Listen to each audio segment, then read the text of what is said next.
my parts in the mail from sendcutsend. It's a tongue twister. I guess I typed the dimensions in incorrectly whenever I ordered these engine brackets. I'm gonna have to modify these a little bit because I'm not about to wait another 2 weeks to get the correct parts from them. So I do have some other things that I have to do. I got my sprocket bracket in, so I'm gonna weld my sprocket to that. I should be getting my arbors in later today, but I do have to go to Houston this week for work, so I won't be able to work on it much. But I'm about to get my drivetrain fixed up and stuff, so let's get to that. All right, first off, I've got my sprocket here and I've cut off areas that are gonna interfere with the CV axle. I actually need to finish cutting the rest of this stuff because it's not 100%. It goes like that. So as you can see, there's still some interferences. So I'm gonna go ahead and clean the sprocket up and then weld it to this bracket.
Alright, so I've gotten my sprocket welded on here. I need to finish these beads and to be done with this drivetrain.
finally back from working in Houston all week, and I'm ready to get this engine fitted up onto this frame. I just fixed my chain so that it's the right length for this engine distance. So let's get this thing fitted up. All right guys, so I'm getting pretty frustrated with this engine mount. My sprockets aren't lining up right, so I'm gonna take a break from this and work on the rest of the rear end, because I can't, I've spent probably, I don't even know what time it is right now. Oh my God, it feels like hours. Yeah, like 3-4 hours. I still have not gotten it yet. So I'm gonna go ahead and move on to something else and then come back to this in a little bit.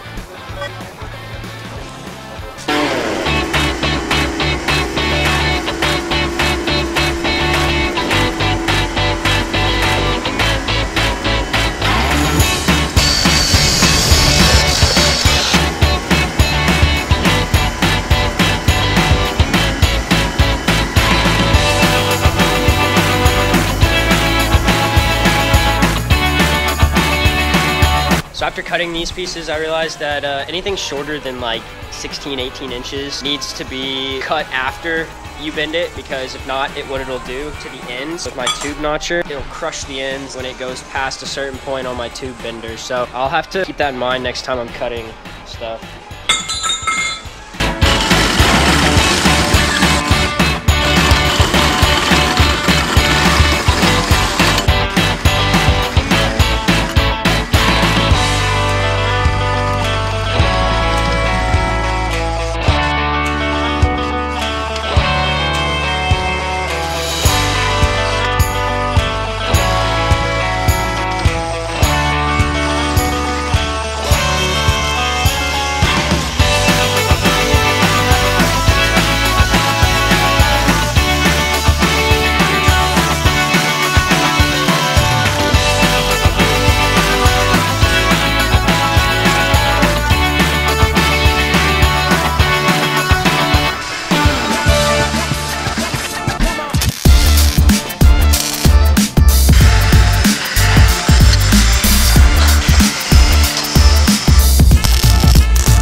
Nice. Well, it looks like I'm basically gonna have to build a bridge from here up, over, and down to support the back side of the engine. It's just kind of only supported up there right now.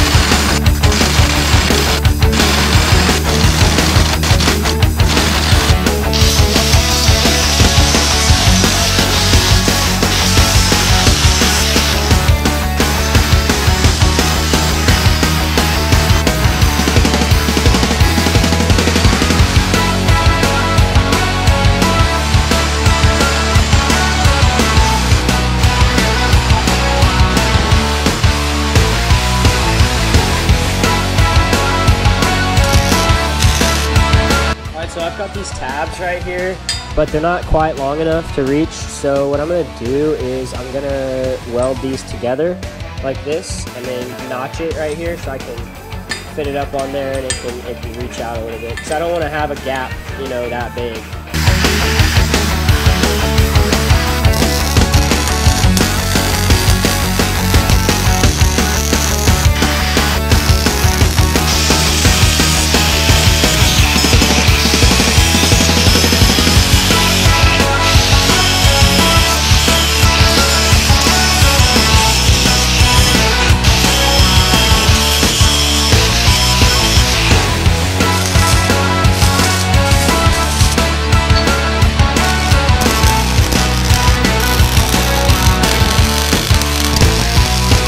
Well, we got everything on the rear end tied up and finished. Got these engine mounts mounted up right there. Got this bar put in. I originally put these here to put a bar across the back like that, but it was interfering with the engine and a whole bunch of other things, and so I was like, I didn't like the way this looked, but I said, you know what, go ahead and do it anyways.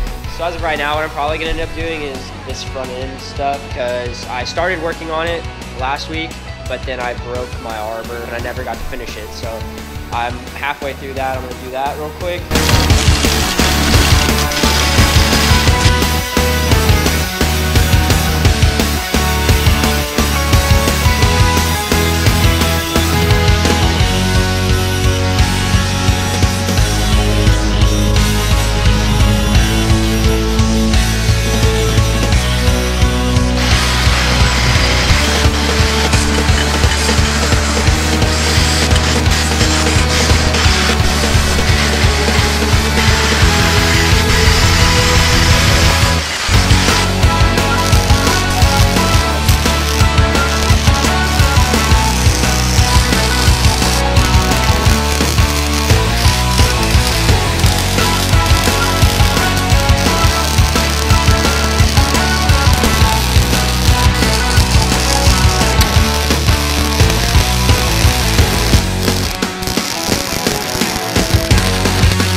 Heck yeah, guys. I got a lot done this weekend. I got this whole rear end put on, bars put on for the front suspension. It's looking really awesome, guys.